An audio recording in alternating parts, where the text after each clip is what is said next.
My golden child little sister tried to unalive me because I took away her spotlight at my wedding. So I put her in jail for a 12-year sentence. My little sister Ava has always been what someone would call an attention seeker. She needs attention on her at all times.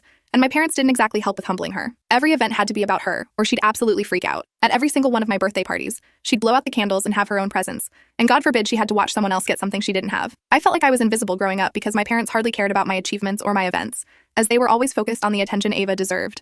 Ava was extremely premature and even died 5 times as a preemie, so my parents treat her like a little angel because they almost lost her. So whenever Ava acted up, they turned a blind eye. Ava even had a nasty habit of trying to take the attention of anyone who tried to even look in my direction. Every single boy I've dated suddenly ghosted me and started showing up at our house asking for Ava. I was sick of it. So when I was 18, I distanced myself and went to a college out of state.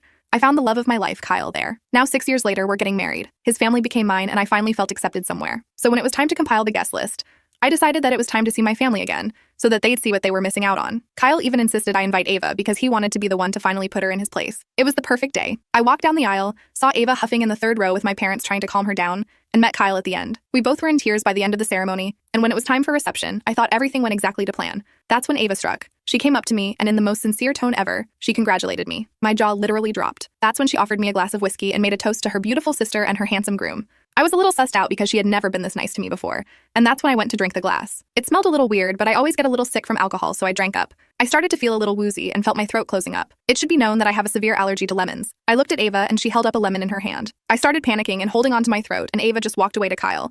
She even twirled her hair at Kyle while I was literally dying. Kyle looked my way as soon as she came to him and ran to me with an EpiPen. I had to go to the hospital because my throat was extremely damaged and had to miss my honeymoon. So when the cops came to my room asking me what happened, I told them exactly what happened. Ava poisoned me. You should have seen the way my phone blew up after Ava got arrested.